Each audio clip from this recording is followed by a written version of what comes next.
नमस्कार दोस्तों, बहुत बहुत स्वागत है आप सभी का एक बार फिर से। मैं हूँ संदीप पाल। आप देखना शुरू कर चुके हैं डेली नाउ 121। करीब 7 दिन बाद आप सभी से एक बार फिर से मुलाकात हो रही है और इन 7 दिनों के बीच कोई भी वीडियो जो नहीं बन पाया उसकी वजह भी यूट्यूब ही है। खैर, इस मुद्दे पर कभी और बात करेंगे, लेकिन इस वीडियो में हम बात करेंगे असदुद्दीन ओवैसी की पार्टी AIMIM की, जिसको लेकर बिहार में गठबंधन में शामिल होने को लेकर चर्चाएं चल रही हैं। हालांकि अभी तक कोई फैसला हुआ नहीं। और जो ओवैसी की पार्टी है AIMIM, उसके जो प्रदेश अध्यक्ष है, उन्होंने हाल ही में एक बयान दिया था जिसमें उन्होंने कहा था कि हमारी महागठबंधन के जो बड़े दल हैं, जिसमें RJD और कांग्रेस शामिल हैं, उनसे बातचीत चल रही है और पॉजिटिव रिस्पांस अभी तक फ़िलहाल मिल रहा है और आगे उन्हीं को फैसला लेना है कि हम लोग महागठबंधन का हिस्सा बनेंगे या नहीं बनेंगे। इन सब के बीच महागठबंधन को जो लीड कर रही है पार्टी RJD और उसके जो नेता हैं तेजस्वी यादव, उन्होंने ANI को दिए एक इंटरव्यू में बड़ी बात कही इस गठबंधन को लेकर। क्या कुछ उन्होंने कहा और ओवैसी की पार्टी पर उनका क्या मानना है, और जो ओवैसी के 4 विधायक RJD में शामिल हुए थे उन पर उन्होंने क्या कुछ कहा, वो सब आपको इस वीडियो में बताएंगे। और अगर आप हमारे साथ पहली बार हमारे मंच से जुड़ रहे हैं तो हमारे चैनल को सब्सक्राइब ज़रूर करें और वीडियो पूरा देखें और अपनी राय भी कमेंट्स करके दें। तो ANI से बातचीत के दौरान तेजस्वी यादव ने कहा, जब उनसे पूछा गया कि क्या ओवैसी की पार्टी महागठबंधन का हिस्सा बनेगी, तो तेजस्वी यादव ने कहा कि भाई अभी तक हमारी इस विषय पर कोई चर्चा ही नहीं हुई है और हमारी इस मामले पर कोई बात ही नहीं हुई है। तो अब सवाल ये उठ रहे हैं कि जब तेजस्वी यादव ने ये बात कही कि ओवैसी की पार्टी के महागठबंधन में शामिल होने को लेकर कोई बात ही नहीं हुई है, ना कोई चर्चा हुई है, तो फिर जो प्रदेश अध्यक्ष कह रहे थे ओवैसी की पार्टी के, वो किस आधार पर बात कह रहे थे? आखिर उनकी किन नेताओं से बात चल रही थी?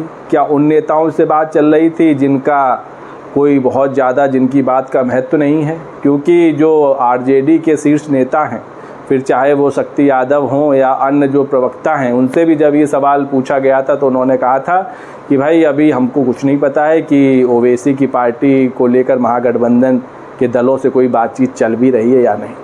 तो तेजस्वी यादव ने तो साफ कर दिया है कि इस मामले को लेकर किसी तरह की कोई चर्चा नहीं हुई, किसी तरह की कोई बात नहीं हुई। अब भविष्य में क्या फैसला होगा ये तो आने वाले वक्त में ही पता चलेगा।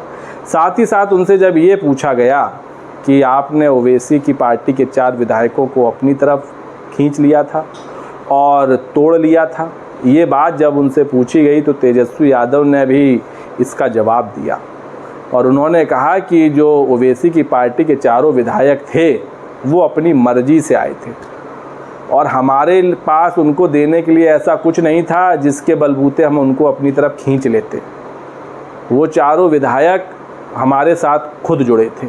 जब उनसे कहा गया कि भाई इसके पीछे एक वजह ये भी हो सकती है कि जब आपकी सरकार बनती तो उन विधायकों को मंत्री पद मिलता, तो तेजस्वी ने कहा कि भाई हमने तो कोई मंत्री पद दिया ही नहीं।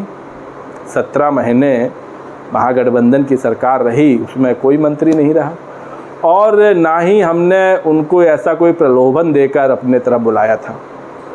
तो उनका कहना है कि जो ओवैसी की पार्टी के 4 विधायक हैं वो अपनी मन मर्जी से आए हैं, किसी दबाव में नहीं आए हैं, किसी प्रलोभन में नहीं आए हैं। उनका भी यही मानना है कि भाई एक मजबूत विपक्ष बने NDA से मुकाबला करने वाला, और इसी को मजबूती देने के मद्देनज़र वो 4 विधायक RJD में शामिल हुए। तो भाई महागठबंधन में ओवैसी की पार्टी के शामिल होने को लेकर जो तमाम तरह की चर्चाएं चल रही थीं, अटकलों का बाजार गर्म था, उन सबको तेजस्वी यादव ने विराम दे दिया और उन्होंने कहा कि इस पर किसी तरह की कोई बात नहीं हुई है, किसी तरह की कोई चर्चा नहीं हुई है। जिसके बाद से अब महागठबंधन में ओवैसी के शामिल होने की जो अटकलें हैं वो और धुंधली होती जा रही हैं और ओवैसी और RJD और कांग्रेस के गठबंधन के जो बादल हैं वो और काले और गहरे हो गए। मतलब ये कि अब शायद ही महागठबंधन में ओवैसी की पार्टी शामिल हो। हालांकि सियासत है, चुनाव का वक्त है, कब क्या हो जाए कोई नहीं जानता, कब किसका मूड बदल जाए कब सियासी समीकरण बदल जाए, कब महागठबंधन की बड़ी पार्टियां बड़ा फैसला ले लें, ये कोई नहीं जानता। लेकिन फ़िलहाल अभी जो ताज़ा स्थिति है उसके मुताबिक ओवैसी की एंट्री महागठबंधन में काफ़ी मुश्किल दिख रही है। और अगर ऐसा होता है तो जाहिर सी बात है कि ओवैसी की पार्टी फिर 50 से कम सीटों पर चुनाव नहीं लड़ेगी, जैसा कि वो पहले भी ऐलान कर चुके हैं। इससे पहले जब किशनगंज की रैली में ओवैसी आए थे तो उन्होंने कहा था कि इस बार उनकी पार्टी 50 सीटों पर लड़ेगी। हालांकि पिछली बार थर्ड फ्रंट के साथ मिलकर चुनाव लड़ा था, जिसमें बसपा थी, उपेंद्र कुशवाहा की पार्टी थी। तब ओवैसी की पार्टी ने 20 सीटों पर चुनाव लड़ा था, 5 सीटें जीती थीं और कुछ सीटों पर उनका वोट शेयर 40 से 45% था और कई सीटों पर 25% तक भी था। हालांकि 20 में 7 से 8 सीटें ऐसी भी थीं जहां 2% से भी कम वोट शेयर था। तो कई रीजन हैं ओवैसी की पार्टी को महागठबंधन में नहीं शामिल करने के, जिसके बारे में मैं पहले भी आपको बता चुका हूं, क्योंकि जो सहयोगी दल हैं वो नहीं चाहते हैं कि ओवैसी महागठबंधन में आए, फिर सीट बंटवारा हो और उनकी सीटों में कटौती हो, क्योंकि ओवैसी कम से कम 10 से 15 सीटें मांगेंगे और जब 10 से 15 सीटें मांगेंगे तो किसकी सीटें कटेंगी ये कोई नहीं जानता, फिर चाहे वो लेफ्ट दल हो, कांग्रेस हो या फिर मुकेश सहनी की वीआईपी हो। तो कई तरह की चीज़ें थी जिनको लेकर ये माना जा रहा था कि सहयोगी दल नहीं चाहते हैं कि महागठबंधन में ओवैसी आए।